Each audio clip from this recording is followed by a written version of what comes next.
First ever factory outlet Mukunda జ్యువెలరీలో Nakshi Mela December 13 నుంచి 21 వరకు అన్ని స్టోర్స్ లో. ప్రస్తుతం మనతో పాటు ఉన్నారు బీఆర్ఎస్ పార్టీ నాయకులు సాల్మన్ రాజు ఉన్నారు. ఆయనతో మాట్లాడదాం. చెప్పండి, ఇప్పుడు ఇక్కడికి రావడం గల కారణాలు ఏంటి? అసలు ఈ రోజు సమావేశం నిర్వహించారు. దీంట్లో ఎటువంటి విషయాలు చర్చించబోతున్నారు ఏంటి?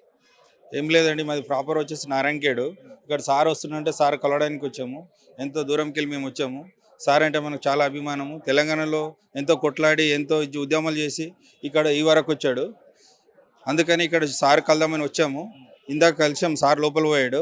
అయితే రేవంత్ రెడ్డి ఏదేదో అంటుండు. ఆయనకు కేసీఆర్ సార్ తలుచుకుంటే ఆయనకు దేనికి సరిపోడు.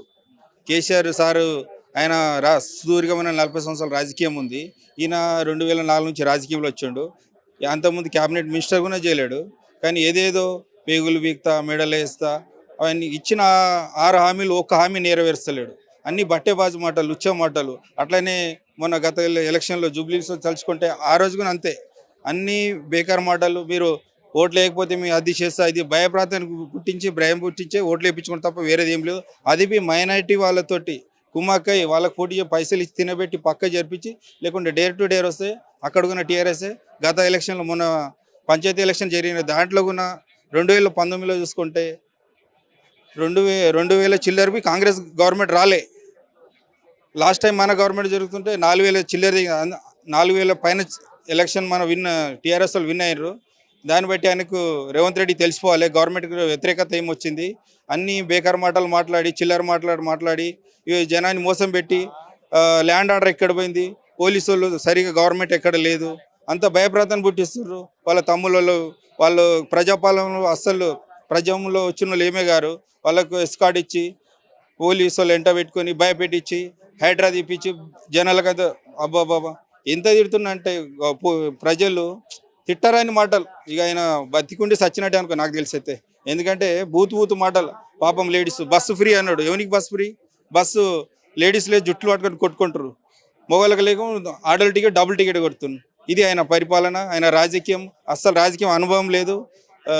ఇచ్చిన 6 హామీల్లో పాపం లేడీస్కు అత్త కోడలికి కూడా పెట్టినాడు. 2500 పింఛన్ ఇస్తాడు. 2500 ఆడోళ్ళకి లేవు. పాపం ముసలికి 4000 పింఛన్ అవి ఎగ్గొట్టిండు. మళ్ళీ తులం బంగారం 1,00,000 రూపాయలు అవి ఎగ్గొట్టిండు. అన్నీ ఎగ్గొట్టుకుంటూ వచ్చిండు. అప్పు ఇంత అయింది అయింది. మొన్న 100 కోట్లు పెట్టి ఫుట్బాల్ ఆడుతుండు. అవసరమా అవన్నీ? ప్రజల మీద ఒప్పిడి ఇదే కదా, భారం కదా.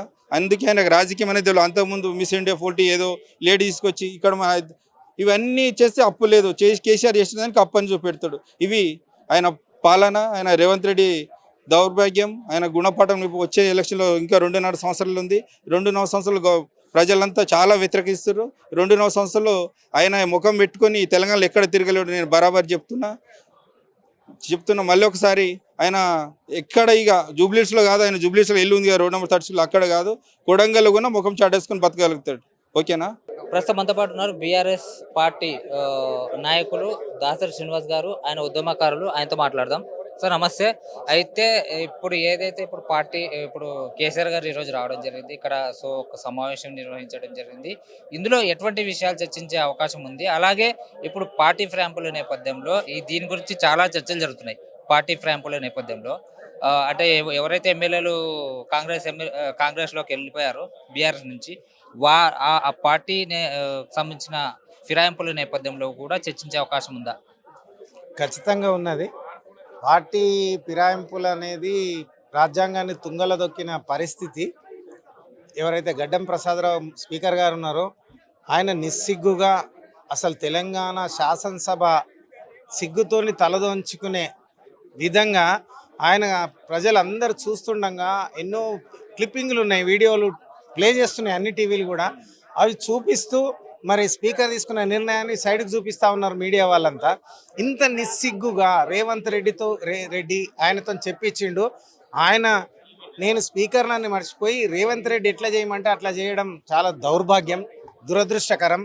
ప్రజాస్వామ్యాన్ని కూనీ చేసిర్రు. మొత్తానికి ప్రజాస్వామ్యబద్ధంగా ప్రజలు ఏ పార్టీ టికెట్ మీద గెలిచిండ్రో అందులో ఉండకుండా ఆ పార్టీకి వెన్నుపోటు ఓడిసిండ్రు అంటే ఓటేసిన ప్రతి వ్యక్తికి వాళ్ళు వెన్నుపోటుదారుల కిందనే లెక్క.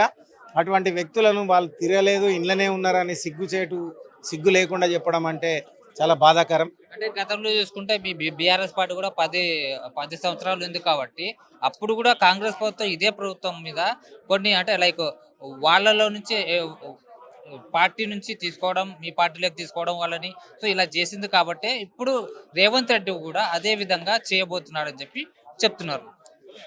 ప్రజాస్వామ్యంలో ఇది రాజశేఖర్ రెడ్డి కూడా మేము 2004లో 26 మంది ఎమ్మెల్యేలు మాకు పొత్తులో కాంగ్రెస్తో మేము పొత్తు పెట్టుకొని 2004లో కొట్లాడినప్పుడు మాకు 26 మంది శాసనసభ్యులు వచ్చిండ్రు. అందులో నుంచి 10 మందిని కొన్నాడు రాజశేఖర్ రెడ్డి.